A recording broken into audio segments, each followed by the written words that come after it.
Hello everyone. In this session, we are going to discuss about the bus system and the connections of SLC 500 PLCs. So, first of all, here you can see the bus system is the most important part which we can observe into the PLC. So, what is the bus system? Basically, the bus system is nothing but it provides the path for the transmission of signal between power supply module, CPU, and input output modules. Right. In the previous session, we have already discussed about all these components. Basically, there are three different types of the bus systems which are available in the PLC. The first one we can see the address bus. So address bus means what? It shows the memory location, right? It shows the memory location means the input output of our systems. Then the second one, that is nothing but the data bus. Data bus means what? It carries the data to the memory locations. Okay, it carries the data to the memory location. And the last, control bus. The control bus, it provides synchronization in our system. So these are the three bus systems which are very important in the PLCs. Now coming to the next part, here I have just mentioned the advantages of the PLC over the relay, so that you will get to know the importance of PLC in the industry sectors. Right? Means at any case, if you are observing these two columns, you will get to know the PLC is much more better than the relay. Okay, means that is the reason we are installing and designing the plant using the PLCs. Now, here I have mentioned some types of the PLCs along with their the processors as well. So here we are discussing about the Allen Bradley PLC. So in the Allen Bradley PLC, you can observe the Micrologics 1000, 1100, 1200, and the 1500 is there. So these are the controllers, right?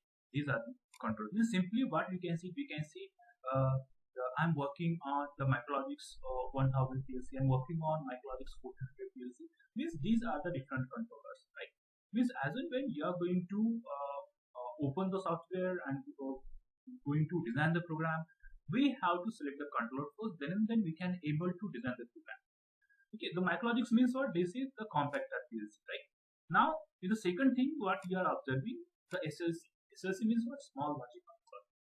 So in SLC 500 PLC, you can observe the 5 different processors. The processor means what? Simply, we just need to select and configure the CPU in our system, right?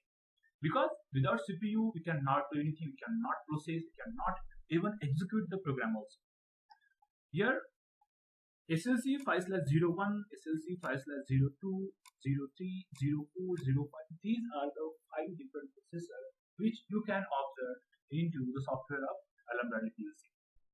So how to select this processor, right? For example, if you are designing the program, and in that program, and if this program is a small scale program, means related to the small scale application, so definitely your selection will be of 5/01, 5/02, or 5/03, because these processors are available with different memory. If I'm saying if you want to use a 5/01, so at least you should know the memory capacity of this SLC 5/01, right? So here 5/01 is is having the memory of 4K. For the 5/02, the memory that will be 4K to 8K. For the 5/03, the memory capacity that will be 8K, 16K, right? And for the 5/04 to 05, your memory capacity that will be 16K, 32K, and 64K, right? Means for the high level application, you can go with 5/04 to 5/05, right? So these are the some important points which we should know. Okay, now here you can observe the PLC. This PLC is nothing but the SLC 500 PLC, right? Means this PLC comes with the different rack. Okay, the rack is also the component of the PLC. Means the PLC is available with the 4 rack, 7 rack, 10 rack, and 13 rack, right? So here you can observe this is the PLC which is having total 7 slots, right? Here you can see 0, 1, 2, 3, 4, 5, 6. 0 to 6 means what? 0 to 6 means 7 slot. So basically what we can see, this is the 7th slot rack.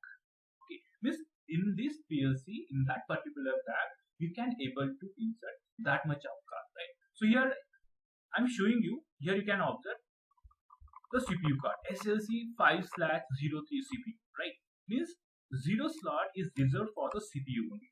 Okay, and the CPU must be in the central rack or in central PLC only, right? And for the rest of the PLC, there should not be any CPU. Always remember. This is the box. This box is of the power supply actually. From here we used to provide 24-volt DC power supply.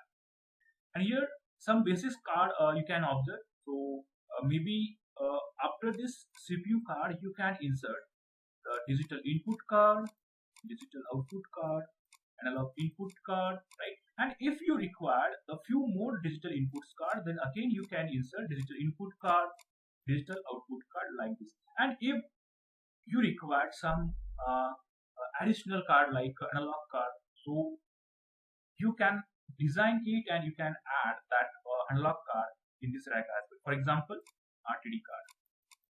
Okay, RTD card. So the most important part is that here you can observe the cover above this card. The card means what?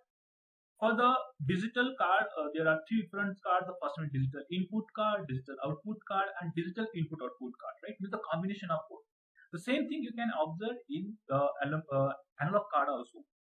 Analog input card, analog output card, and analog input output card, right? So let's see the connection part. When you are opening the covers of the card, then it look like this. So this is the power supply panel actually. So from here we have to connect the power supply, which will be of 24-volt DC power supply. This is your CPU card. On your CPU card, what you are observing, you can observe the run, fault, battery, force, DH, and RS232. Means these are the different LEDs only for the indication purpose. Means whether that particular system properly working or not. Okay, is properly working or not. Along with that, here you can observe the key slot. This is nothing but the Allen key which we are using for setting the program to the remote mode, to the offline mode, and to the online mode, right? Now here 2 COM ports are given there. The first one is the Ethernet and the second one is the RS232. Okay, RS232. Means if you have a Ethernet communication cable, then you can simply connect the Ethernet here in order to download the design program into the CPU of the PLC. And if you don't have Ethernet, then you can go with the RS232 communication protocol. Along with that, here near to the CPU, you can observe the digital input card. And if you are a beginner and if you don't know how many inputs are there in that digital input card, so how to recognize it? Don't worry, simply count the LEDs. Here you can see these are the LEDs. Total 16 LEDs are here. Means input number 1, input number 2, 3, 4. Like this, you can observe the numbers on the LEDs. The 16 LEDs are there. It means that total 16 inputs are there in that digital input card. Okay. So this is the availability to which we can connect the field input devices. These are the screw. We just need to untight it and fix the field input device to this particular terminal. See, so just for your understanding, here I have drawn the image of this connection diagram. Okay, this will be the terminal 0, 1, 2, 3, 4, 5, 6, 7, 8, 9, 10, 11, 12, 13, 14, and this one is the 15, and this last 2 terminal is reserved for the common. Okay, reserved for the common. Just by observing this digital input card, you will get to know the connections for SLC 500, right? So these are the connections for digital input card. Input 0 means you have to connect. For example, if you have the toggle switch, so one terminal that should be connected to the terminal means the input, and other terminal that should be connected to the common. Okay, means the 16 and 17 number terminal is reserved for the common. It means either you can connect the second terminal of that particular field input device to 16 terminal or to 17 terminal, right? The same thing you can observe for the digital output also. Again, we have to count the number of LEDs. Total 16 LEDs are here. Means this card is available with total 16 outputs. But in the output, you can observe the something different. The first terminal that will be of plus VDC through which we need to provide the power supply. Then this is the 0, then 1, 2. Again, here you can observe this one is the 15 and last one is the common. Okay, the same thing you have to repeat in case of the digital output also. Right, here you can see the first terminal is of the plus VDC, then the first output, second output. Like this, we can connect total 16 output to this digital output card, right? But only one common is here. Okay, and then coming toward the analog card, here you can see this is the analog input card and this one is the analog output card. But you cannot observe the same thing in case of the analog input and analog output card, because here you can see these are the terminals of the analog input card, but you cannot see this one is the 0 terminal, 1 terminal, third terminal, not like this. In case of the analog input card, what we can see, we have an analog card of 2 point, 4 point and 8 point. So what is the meaning of point? So point means what? Basically, one point consists of 3 terminals, right? 3 terminals, 1 point. I'm just telling you the meaning of 1 point. 3 terminals. The first one is the positive, second one is negative, and the third one is the ground. Okay, means here you can see totally we can see it 1 point. So likewise, if you are counting all these terminal, then let's see how many points are here.